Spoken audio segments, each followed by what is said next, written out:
Yeah, 204.4 pounds now. So guys, it is like day 10. Day 10? Maybe it's day 11. Day 11. I think it's day 11. I'll input on the screen my summary of my weight tracker so you can see what's been happening with my weight. But weight is coming down and the shred is coming along. Oh, I'm kind of scared I'm going to become way too narcissistic once I get really shredded. I'm just in the mirror flexing right now. Fuck. So anyway, I thought you guys might be interested in a full day of eating, because if you've been following me for a while, you know how important nutrition is. So that's what we're going to do, a full day of eating. Let's do it.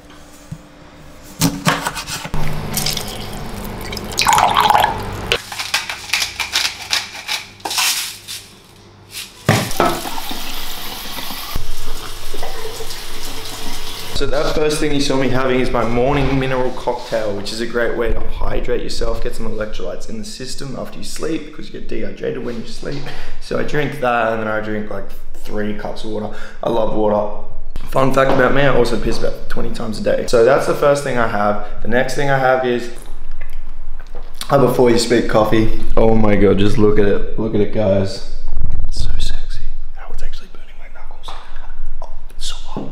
So calorie count so far, 0. Anyway, as you guys know, if you've been following me, I like to have this coffee, and then I'm fasted for like the next like 3 hours whilst I do work, program for clients, call clients, etc. So that's exactly what I'm gonna do, and I'll see you in like 3 hours time at this exact same spot once I've done all my shit for my pre-workout meal, which is a shake. So I'm making a protein shake actually before I train. Yes, before I train. Why? Because basically when you train you need energy, right? And if you haven't had food, then the body's going to resort on its own energy stores, aka its fat, to get you through the workout. But there's a potential that you might be using your muscle, in which case you're going to be going catabolic, in which case you're going to lose your gains, in which case you're going to get skinny. So the goal with this cut is to retain basically all my muscle as I possibly can. So I want to have enough protein, amino acids in the blood, in the body, before I work out, to minimize the likelihood of going catabolic and losing them muscles. So I'm having this protein shake. So I'm actually using vegan protein. I'm not a fucking vegan, don't worry about that. Actually, I shouldn't say fucking. Love you vegans. I like it tastes good, and EHP Labs, the legends, hooked me. I also had a banana in there, almond milk.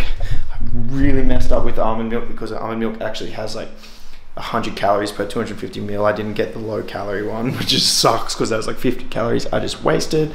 And then I'm going to put some creatine in there as well, and some frozen blueberries. So we'll mix it up, and that'll be meal number 1.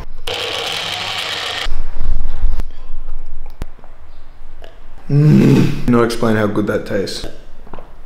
I'll put the calories on the screen for this meal now. And by the way guys, it's 11:30, so it's pretty late. So I'm gonna go to the gym off this. So I am doing intermittent fasting primarily so I can do work, because I find my cognition's better when I'm fasted, and also so that I find adhering to the calorie deficit easier to have when you have more calories left to consume later in the day, because then you're more full come before bed. All right guys, so we're in the car, we're off to the gym, so I'll run you through my workout. So today is pull day, so we're doing back and biceps. So I'll voice overlay me deconstructing the workout. Okie dokie, here's the workout clips guys. So first exercise we have here is a bent over 1-arm dumbbell row. I really love this exercise. I love doing unilateral movements to even out imbalances, and then it requires more like stabilization, because you're doing 1 arm at a time, and it requires more core to stabilize yourself as well, and also it just feels damn good. Like if you guys haven't tried this exercise, wait till you try it. You're going to be in heaven. It's a really good movement, and you can go pretty damn heavy on it too. And just a good cue for you guys is when you row with your elbows coming back. That's going to engage the back and the lats more. So when I row, I like to think that I'm pulling my elbows back. So on the next set, you'll get a better view of that. See how my elbows are pulling back here. So this is my heavy top set. So I like to do top sets. I really do. And this is me doing 50 kilos and really on each hand, and really focusing on rowing with my elbows coming back and engaging the lats. The lats are such a big emphasis for my back training, as you'll see, doing wide grip lat pull downs here, just really trying to get that width. I think it's key for aestheticism is width rather than thickness in the back. And so I love doing movements like lat pull downs and really targeting like wide grip variations as well. So yeah. In this movement, I think I had 3 sets for 8 to 10 reps. really focusing on pulling with the lats in every rep, not with the biceps, not with momentum, guys. A mind to muscle connection is so critical in every muscle group, not just back, but back as well. I would say particularly, but it's not particularly. A mind to muscle connection is critical with everything. And then here I'm doing the seated row. Definition Fitness, shout out, best gym in the fucking world, has mag grips. So they're amazing because they really make you activate your back. The kind of hook position of the attachment is just amazing. And so that's why I'm doing mag grip rows here. And like, geez, that's looking good. I don't know if I do say so myself. That makes me happy looking at that clip right there. Look at my rear delts popping and my lats coming as I stretch. Honestly, I love seated rows. And then I'm doing face pulls here. I'm really trying to build up my rear delts. I think rear delts create that nice 3D shoulder illusion. And it just is really good for aestheticism, and face pulls is a great way to do it. So I often do like 3 to 5 to 6 sets of like high reps, just really trying to rep out on face pulls and just get them nice and juicy rear delts. Geez, I sound like a bro sometimes, but you know what? I like it. I like training like that. This is me doing one arm alternating dumbbell curls. Every time I come up, I'm twisting my pinkies out to ensure optimal bicep activation. I've watched a video by Ben Pekulski and he was talking about that, and that final twist is really imperative. So really think about that, guys. It's a good cue. And also, I like to do them one arm like this and then controlling the eccentric as I come down, really, because it enables me to get heavier doing them one arm as well rather than 2 arms at a time. And also I find that the bicep kind of gets a little bit fatigued when it's waiting for its turn, and as a result of that I get a better pump, a better contraction, and my biceps get more juicy blood, and then I feel better when I look in the mirror because my arms are normally small, and then they start to get a pump and I start to get happy. So yeah, that's me doing it now, getting that good angle. And then I'm doing shrugs here. So if I'm honest, traps have been something I've neglected. I've never really done much direct trap work. They do get worked secondarily in a lot of movements, and I don't know, I don't think they're that important. Anyway, that's the workout. I'll leave you with this. Alright guys, that was the workout. Now I'll keep doing these physique updates, like basically after every workout, so you can see as I get more condition.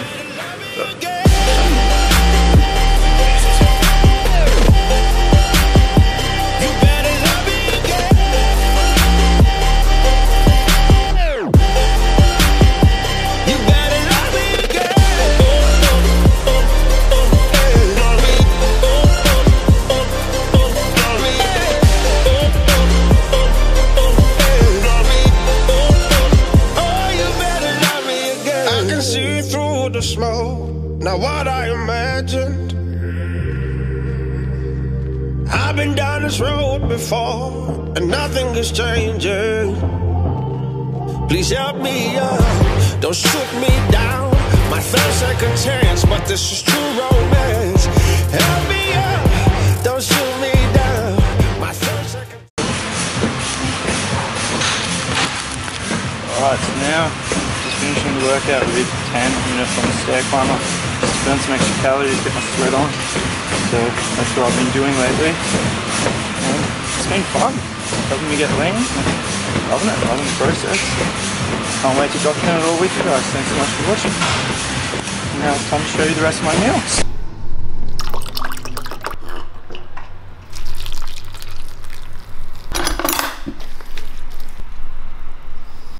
So I've had 2 cups of coconut water. Well, this is my 2nd cup that I'm drinking now.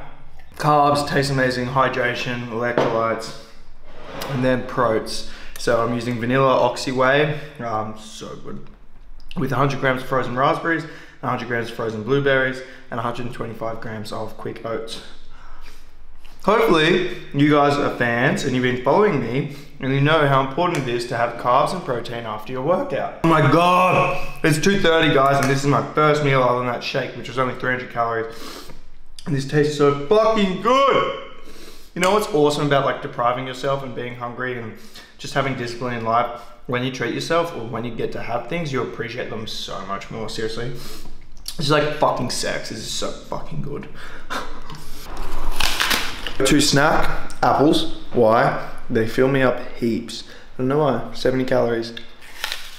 Next meal is going down, guys. So we got turkey mince here. I've got it mixed with 98% protein, like 2% fat turkey mince and a higher fat turkey mince. I just mix the two. So it's not as high fat as the normal turkey mince, but it's also not as lean as the other one because I just want a little bit of fats just for hormonal regulation and stuff like that. And then also just added some spinach on top because I couldn't be bothered to cook any greens that weren't already prepared. And then I'm just gonna, so this is literally just basically more protein and some vegetables with the carrots and spinach. And the reason I'm having this is to bump up my protein post-workout. So it's only been about 30 minutes after I had my oats. And just because the oats didn't have as much protein as I'd ideally want, like it's literally just 1 scoop of protein. So I want to have a bigger protein meal post-workout. So I'm having this, and then the carbs from the oats and the coconut water was enough. And then I'm going to carb like backload tonight with a heap of veggies and sweet potato and stuff with my salmon. So I'll see you in that meal. All right. And this is my dinner. So we've got salmon, a nice fillet of salmon, and pumpkin, carrot, and asparagus. So I still haven't had the sweet potato, which I'm gonna have for my carb sauce because I'm saving it for later, like as like a nighttime snack. I might even fry them and make them like sweet potato chips. But salmon is a great source of protein, fats, omega-3s. Honestly, it tastes so good. I'm gonna smash this. I'll put the macros on the screen. This is kind of a standard day for me. Yeah, my life kind of just revolves around food and training. Fucking sick, bro. Man, that was so good. So I literally just sat there in silence, and living by yourself, I can't do that a lot. I just sit there in silence and think and get lost in my mind and try and appreciate the food that I'm eating and calm down because so you have your autonomic nervous system, and that basically regulates biological functions without like any kind of cognitive kind of decision, like it's just automatic, right? And so there's 2 divisions of your autonomic nervous system, which is your parasympathetic and sympathetic nervous systems. And basically your parasympathetic nervous system is basically like the chill, rest and digest, and the physiological like consequences of it is like cortisol lowers and you're chilled out, and rest and digest, like that's the saying, and it's the truth. So I'm trying to tap into that every time I eat because as Ben Bukowski, one of my biggest mentors from the Muscle Expert podcast says, it's not about what you eat, it's about what you absorb. So I'm trying to chill out and enjoy my food. And then you've got the sympathetic nervous system, which is like the arousal state where it's like fight or flight, right? And that's cortisol gets jacked up and your adrenals start pumping. And in that situation, you're not trying to digest the food, you're just trying to fight, you know, you're trying to survive. So you want to be in this rest and digest, grateful, kind of chilled, zen mode. And a good way to tap into that is through your breath. So you can just breathe through one nostril or nose breathing and try and relax and zen out. For me, I'm very sympathetically driven and kind of over the top, so I try and calm my brain a lot of the time to help. I always thought it was my genetics that limited my capacity to build muscle. Like I don't have very good genetics, guys. But it also could be the way I live, like always kind of being stressed in a sympathetic state, and you know, always just smashing my food, not chewing it. And I think like the actual environmental situations that I habitually have put myself in may contribute to that. So I'm trying to chill out. Chill out and make more gains, eh? What? Isn't this what you have for breakfast, Riley? That's what she said. That doesn't make sense. All right, so this concoction that you just saw now is not what you expected, I'm sure. I was talking about sweet potato, and I'm having oats, what the hell? Well, that's what if it fits your macros and the dieting strategies like. You can kind of choose to eat whatever you felt like, and I was thinking about it, I'm like, I can't be fucked to cut sweet potato, cook sweet potato, and yeah, eat sweet potato. What I can be fucked to do is eat oats, because I love oats. So I'm having another bowl of oats with cacao powder, Chobani yogurt. Chobani's so good. And the blessed protein again. So it actually made me hit my macros better than if I were to have a sweet potato, because I was actually a little low in protein. So look at that, that is so delicious. Oh, it's like cake. And that was the other thing, like it's the end of the day, I like to have like dessert, man. And like this is like chocolate flavored fruity strawberry like sex. So that officially wraps up my full day of eating. I'll put my macros on the screen now. So yeah, I went a little bit over 2,640, but 17 calories. Fuck. I'm gonna be fat, bro. So yeah, that's kind of a pretty standard day for me, to be honest. I always generally have oats or protein pancakes. I always have turkey mince and rice, or turkey mince and sweet potato, or just turkey mince like I had today, and spinach normally. And then I always have salmon, normally salmon and turkey mince like my go-to meats. And then I just like to have protein powder on top of that, and sometimes eggs. So to explain why I'm eating 2,640 calories, it's a 20% deficit off my calculated maintenance calories. So I'm gonna always refer back to my comp prep plans videos, how to get to 7% body fat with Daniel Knust. So what we've done is we've brought him down to start week 1 in a 10% calorie deficit. So we reduce calories, so a calorie deficit is the main thing to burn body fat, okay? So we bring calories down to get fat loss. Then each week, we've got a 5-week block where every week we drop 10% in calories thereabouts. Week 2, so I'm on week 2 now, was a 20% deficit. Week 1 was a 10%, week 2 is 20%. Next week's a 30%. And that's Christmas. Fuck. So, yeah, 20% deficit of 3,300 calories is minus 660 calories, which equals 2,640 calories. So I'm eating in a 20% deficit to get them shreds, girl. So anyway, I'm gonna leave the video here. If you liked it, please give it a thumbs up. Remember to subscribe and comment below.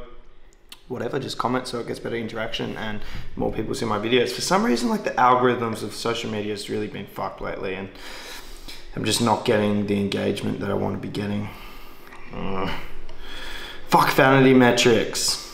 They suck.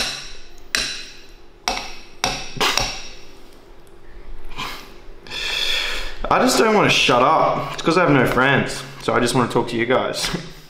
Living here by myself. Now Brandon moves in soon. I can't wait. I'm feeling lonely as fuck. I need a girlfriend. Oh God. I don't need a girlfriend. Sometimes.